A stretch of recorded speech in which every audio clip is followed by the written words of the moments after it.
Hi friends, welcome to infinite world of GK. നാളെയാണ് നമ്മുടെ Swadesh mega ക്വിസിൻ്റെ school തല മത്സരങ്ങൾ നടക്കുന്നതല്ലേ. അപ്പോൾ നമുക്കിന്ന് കുറച്ച് പ്രധാനപ്പെട്ട ചോദ്യങ്ങളും ഉത്തരങ്ങളും കാണാം. എല്ലാ വിഭാഗക്കാരും ഈ ചോദ്യങ്ങൾ മുഴുവനായിട്ട് കാണണം കേട്ടോ. അതുപോലെ തന്നെ കുറച്ച് കറണ്ട് അഫയേഴ്സ് ചോദ്യങ്ങൾ കൂടി ഇതിൽ ഉൾപ്പെടുത്തിയിട്ടുണ്ട്. നിങ്ങൾക്ക് കഴിയുമെങ്കിൽ സാധിക്കുന്നത്ര കറണ്ട് അഫയേഴ്സ് ചോദ്യങ്ങളും കൂടി പഠിച്ചു വയ്ക്കണം കേട്ടോ. അപ്പോൾ നമുക്ക് ഇന്നത്തെ ചോദ്യങ്ങൾ നോക്കാം. ദേശീയ പ്രസ്ഥാനത്തിൻ്റെ ആത്മീയ പിതാവ് എന്ന് സുഭാഷ് ചന്ദ്രബോസ് വിശേഷിപ്പിച്ചത് ആരെയാണ്? സ്വാമി വിവേകാനന്ദനെ. സർവോദയ എന്ന പേരിൽ ഗാന്ധിജി വിവർത്തനം ചെയ്ത പുസ്തകം ഏതാണ്? Unto this last. John Ruskin എഴുതിയ അൺടു ദിസ് ലാസ്റ്റ് എന്ന പുസ്തകമാണ് സർവോദയ എന്ന പേരിൽ ഗാന്ധിജി വിവർത്തനം ചെയ്തത്. തൊട്ടുകൂടായ്മയ്ക്കെതിരെ ഇന്ത്യയിൽ നടന്ന ആദ്യത്തെ സംഘടിത സമരം ഏതാണ്? വൈക്കം സത്യാഗ്രഹം. എൻ്റെ ശരീരത്തിലേൽക്കുന്ന ഓരോ പ്രഹരവും ബ്രിട്ടന്റെ ശവപ്പെട്ടിയിലെ അവസാനത്തെ ആണിയാണ് എന്ന് പറഞ്ഞത് ആരാണ്? Lala Lajpat Rai. Indian National Congress സ്ഥാപിതമായ വർഷമേതാണ്? 1885 ഡിസംബർ 28. ഇത് സ്ഥാപിച്ചത് A O Hume, Allan Octavian Hume. Dandi മാർച്ചിനിടെ ഗാന്ധിജിയും സംഘവും ആലപിച്ച രഘുപതി രാഘവ രാജാറാം എന്ന ഗാനം രചിച്ചത് ആരാണ്? തുളസീദാസ്. ഇന്ത്യൻ ദേശീയ പ്രസ്ഥാനത്തിൻ്റെ വന്ധ്യവയോധിക എന്നറിയപ്പെട്ടത് ആരാണ്? Annie Besant. ആനി ബസന്റ് ആണ് ഇന്ത്യൻ ദേശീയ പ്രസ്ഥാനത്തിൻ്റെ വന്ധ്യവയോധിക എന്ന് അറിയപ്പെട്ടത്. 1940 ഗാന്ധിജി വ്യക്തി സത്യാഗ്രഹത്തിലെ ആദ്യ സത്യാഗ്രഹിയായി തിരഞ്ഞെടുത്ത വ്യക്തി ആരാണ്? ആചാര്യ വിനോബ ഭാവെ. രണ്ടാമത്തെ വ്യക്തി ജവഹർലാൽ നെഹ്റു ആണ്. പഞ്ചാബ് സിംഹം എന്നറിയപ്പെട്ട സ്വാതന്ത്ര്യ സമര സേനാനി ആരാണ്? ലാല ലജ്പത് റായ്. ലാല ലജ്പത് റായ് ആണ് പഞ്ചാബ് സിംഹം എന്നറിയപ്പെട്ടത്. വിപ്ലവ പ്രവർത്തനങ്ങൾ നടത്തുകയും പിന്നീട് സന്യാസിയാകുകയും ചെയ്ത സ്വാതന്ത്ര്യ സമര സേനാനി ആരാണ്? അരബിന്ദ ഘോഷ്. ഗാന്ധിജിയുടെ മനസാക്ഷി സൂക്ഷിപ്പുകാരൻ എന്നറിയപ്പെട്ടത് ആരാണ്? സി രാജഗോപാല ആചാരി. ജപ്പാനിൽ ഇന്ത്യൻ ഇൻഡിപെൻഡൻസ് ലീഗ് എന്ന പ്രസ്ഥാനം ആരംഭിച്ചത് ആരാണ്? Rash Bihari boss. ഇന്ത്യയുടെ വാനമ്പാടി എന്നറിയപ്പെട്ട സ്വാതന്ത്ര്യ സമര നായിക ആരാണ്? സരോജിനി നായിഡു. 63 ദിവസം നിരാഹാര സമരം നടത്തി മരണം വരിച്ച സ്വാതന്ത്ര്യ സമര സേനാനി ആരാണ്? ജതീന്ദ്രനാഥ് ദാസ്. ജവഹർലാൽ നെഹ്റു അധ്യക്ഷനായ ആദ്യ കോൺഗ്രസ് സമ്മേളനം ഏതാണ്? 1929 ലാഹോർ സമ്മേളനത്തിലാണ് ജവഹർലാൽ നെഹ്റു ആദ്യമായി അധ്യക്ഷനായത്. ഗാന്ധിജി അധ്യക്ഷനായ ഏക കോൺഗ്രസ് സമ്മേളനം ഏതാണ്? 1924 ബെൽഗാം സമ്മേളനം. ഗാന്ധിജി ഒരു തവണ മാത്രമേ കോൺഗ്രസ് അധ്യക്ഷനായിരുന്നിട്ടുള്ളൂ. 1899 ബോവർ യുദ്ധത്തിൽ ഇന്ത്യൻ ആംബുലൻസ് വിഭാഗം സംഘടിപ്പിച്ചത് ആരാണ്? ഗാന്ധിജി. 3 വട്ടമേശ സമ്മേളനങ്ങളിലും പങ്കെടുത്ത ദേശീയ നേതാവ് ആരാണ്? Doctor BR Ambedkar. 1905 ബനാറസ് സമ്മേളനത്തിലെ ഇന്ത്യൻ നാഷണൽ കോൺഗ്രസിൻ്റെ പ്രസിഡന്റ് ആരായിരുന്നു? ഗോപാലകൃഷ്ണ ഗോഖലെ. രാജ്യത്തിന് സ്വയംഭരണം വേണമെന്ന ആവശ്യം ആദ്യം മുന്നോട്ട് വെച്ച ധീരദേശാഭിമാനി ആരാണ്? ബാലഗംഗാധര തിലക്. വിപ്ലവകാരികളുടെ സമുന്നത നേതാവ് എന്ന് സർ ഹ്യൂജ് റോസ് വിശേഷിപ്പിച്ചത് ആരെയാണ്? റാണി ലക്ഷ്മിബായി അല്ലെങ്കിൽ ഝാൻസി റാണിയെ. ബംഗാൾ കടുവ എന്നറിയപ്പെട്ട സ്വാതന്ത്ര്യ സമര സേനാനി ആരാണ്? ബിപിൻ ചന്ദ്രപാൽ. ബിപിൻ ചന്ദ്രപാലാണ് ബംഗാൾ കടുവ എന്നറിയപ്പെട്ട സ്വാതന്ത്ര്യ സമര സേനാനി. ഒർലാൻഡോ മസോട്ട എന്ന പേരിൽ ജർമ്മനിയിൽ അറിയപ്പെട്ടിരുന്ന ഇന്ത്യൻ ദേശീയ നേതാവ് ആരാണ്? സുഭാഷ് ചന്ദ്രബോസ്. ഇന്ത്യയുടെ വന്ധ്യവയോധികൻ എന്നറിയപ്പെട്ട നേതാവ് ആരാണ്? ദാദാഭായ് നവറോജി. ദാദാഭായ് നവറോജിയാണ് ഇന്ത്യയുടെ വന്ധ്യവയോധികൻ എന്ന് അറിയപ്പെടുന്നത്. ലോകഹിതവാദി എന്നറിയപ്പെട്ട സാമൂഹിക പരിഷ്കർത്താവ് ആരാണ്? ഗോപാൽ ഹരി ദേശ്മുഖ്.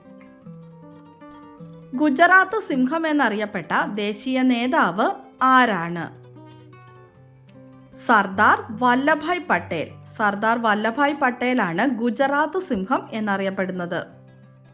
പഞ്ചാബിലെ നവജവാൻ ഭാരത് സഭ എന്ന സംഘടനയ്ക്ക് രൂപം നൽകിയത് ആരാണ്? ഭഗത് സിംഗ്. ഭഗത് സിംഗ് ആണ് പഞ്ചാബിലെ നവജവാൻ ഭാരത് സഭ എന്ന സംഘടനയ്ക്ക് രൂപം നൽകിയത്. ആസാദ് ഹിന്ദ് ഫൗജ് അല്ലെങ്കിൽ ഇന്ത്യൻ ദേശീയ സേന എന്ന പേരിൽ 1943 സിംഗപ്പൂരിൽ ഒരു സേനാ വിഭാഗം സ്ഥാപിച്ചത് ആരാണ്? സുഭാഷ് ചന്ദ്രബോസ്. ഓടി വിളയാടു പാപ്പ എന്ന പ്രശസ്തമായ തമിഴ് ദേശഭക്തി ഗാനം രചിച്ചത് ആരാണ്? സുബ്രഹ്മണ്യ ഭാരതി. ബ്രിട്ടീഷുകാരുടെ നികുതി നയത്തിനെതിരെ പട നയിച്ച തിരുവിതാംകൂറിലെ ദിവാൻ ആരാണ്? വേലുത്തമ്പി ദളവ. കുണ്ടറ വിളംബരം പുറപ്പെടുവിച്ചതും വേലുത്തമ്പി ദളവയാണല്ലേ. മഹാത്മാഗാന്ധിയുടെയും മുഹമ്മദ് അലി ജിന്നയുടെയും രാഷ്ട്രീയ ഗുരുവായി അറിയപ്പെടുന്നത് ആരാണ്? ഗോപാലകൃഷ്ണ ഗോഖലെ.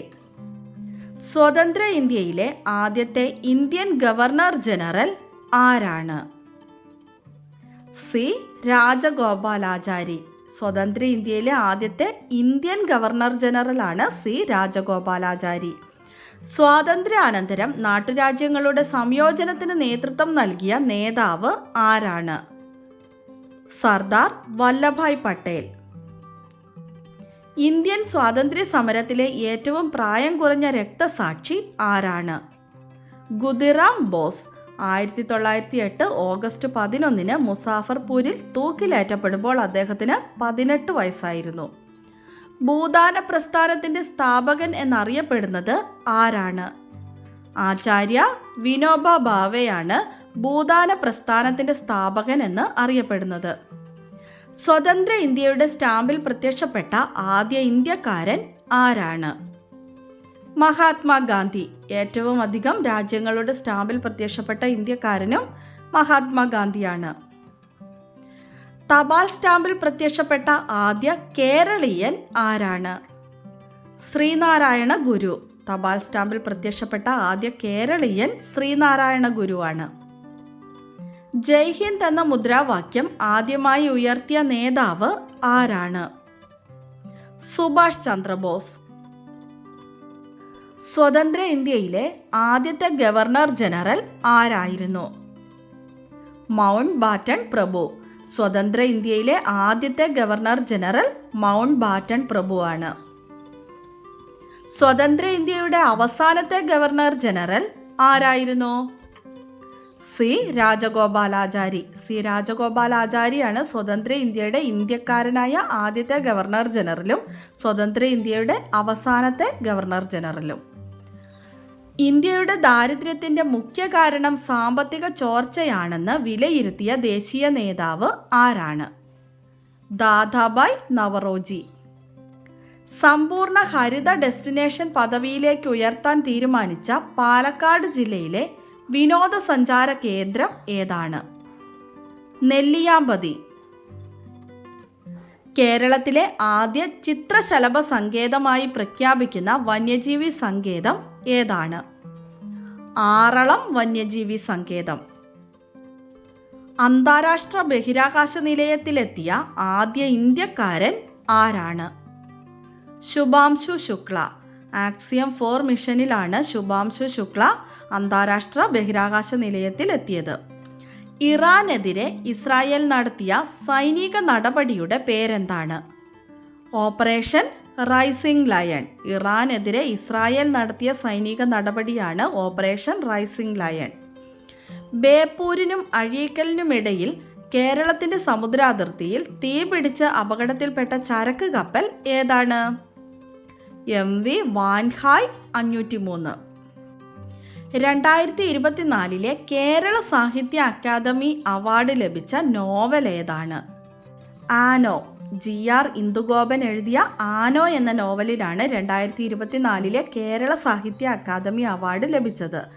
കവിതാ വിഭാഗത്തിൽ പുരസ്കാരത്തിന് അർഹയായതാരാണ്? അനിത തമ്പി. കവിത മുരിങ്ങ വാഴ കറിവേപ്പ്.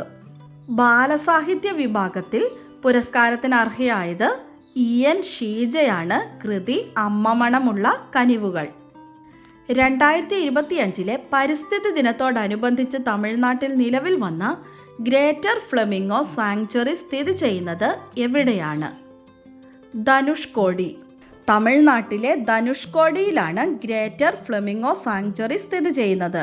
2025 5300 വർഷം പഴക്കമുള്ള ഹാരപ്പൻ വാസസ്ഥലം കണ്ടെത്തിയ ഗുജറാത്തിലെ പ്രദേശം ഏതാണ്?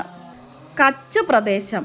ഗുജറാത്തിലെ കച്ച് പ്രദേശത്താണ് ഹാരപ്പൻ വാസസ്ഥലം കണ്ടെത്തിയത്.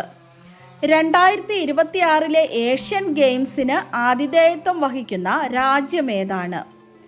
ജപ്പാൻ. 2026 ഏഷ്യൻ ഗെയിംസിന് ആതിഥേയത്വം വഹിക്കുന്നത് ജപ്പാനാണ്. നമ്മുടെ കഴിഞ്ഞ ദിവസത്തെ ചോദ്യം മഹാമാന എന്നറിയപ്പെടുന്ന സ്വാതന്ത്ര്യ സമര സേനാനി ആരാണ് എന്നതായിരുന്നു. ആൻസർ മദൻ മോഹൻ മാളവ്യ. ആൻസർ കറക്റ്റായി ആദ്യം തന്നെ പറഞ്ഞിരിക്കുന്നത് സിയാൻ, ആയിഷ ഷെരീഫ്, തീർത്ഥ എസ്, ശിവനന്ദ, കിച്ചു, ഉത്തര എസ്, നിഷ നാസർ എന്നിവരാണ്. ആൻസർ പറഞ്ഞ എല്ലാ കൂട്ടുകാർക്കും അഭിനന്ദനങ്ങൾ. നമുക്ക് ഇന്നത്തെ ചോദ്യം നോക്കാം. സംസ്ഥാനത്തെ അങ്കണവാടികളിൽ കുട്ടികളുടെ വളർച്ചാ ഘടകങ്ങൾ ശാസ്ത്രീയമായി ചിട്ടപ്പെടുത്തുന്നതിനുള്ള വനിതാ ശിശു വികസന വകുപ്പിൻ്റെ പദ്ധതി ഏതാണ്? സംസ്ഥാനത്തെ അങ്കണവാടികളിൽ കുട്ടികളുടെ വളർച്ചാ ഘടകങ്ങൾ ശാസ്ത്രീയമായി ചിട്ടപ്പെടുത്തുന്നതിനുള്ള വനിതാ ശിശു വികസന വകുപ്പിൻ്റെ പദ്ധതി ഏതാണ്? ആൻസർ അറിയാവുന്നവർ വേഗം തന്നെ കമൻറ്റ് ചെയ്തോളൂ. നിങ്ങൾക്ക് മുൻ വർഷങ്ങളിലെ സ്വദേശ് മെഗാ ക്വിസിൻ്റെ ചോദ്യപേപ്പർ കാണണമെന്നുണ്ടെങ്കിൽ നമ്മുടെ ചാനലിലെ സ്വദേശ് മെഗാ ക്വിസ് എന്ന പ്ലേലിസ്റ്റിൽ നോക്കിയാൽ മതി കേട്ടോ. സ്വദേശ് മെഗാ ക്വിസ് എന്ന പ്ലേലിസ്റ്റ് തുറന്നു നോക്കിയാൽ അതിൽ കുറേയധികം ചോദ്യപേപ്പറുകൾ കാണാൻ സാധിക്കും. അപ്പോൾ നിങ്ങൾക്ക് ഏകദേശം എങ്ങനെയാണ് ആൻസർ എഴുതേണ്ടതെന്നൊക്കെ മനസ്സിലാവും കേട്ടോ. റിപ്പീറ്റ് ചെയ്തിരിക്കുന്ന ചോദ്യങ്ങളും ഒക്കെ നിങ്ങൾക്ക് മനസ്സിലാകും.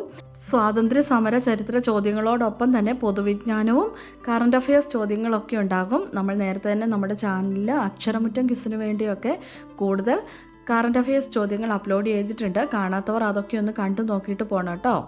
അതുപോലെ തന്നെ നിങ്ങൾക്ക് കൂടുതലായിട്ട് പൊതുവിജ്ഞാനവും കറണ്ട് അഫയേഴ്സൊക്കെ എവിടെന്നെങ്കിലുമൊക്കെ പഠിക്കാൻ പറ്റുവാണെങ്കിൽ അത്രയധികം പഠിച്ചിട്ട് പോകണം കേട്ടോ. അപ്പോൾ എല്ലാവർക്കും വിജയാശംസകൾ നേരുന്നു. നമുക്ക് പുതിയൊരു വീഡിയോയുമായി അടുത്ത ദിവസം വീണ്ടും കാണാം. Thanks for watching.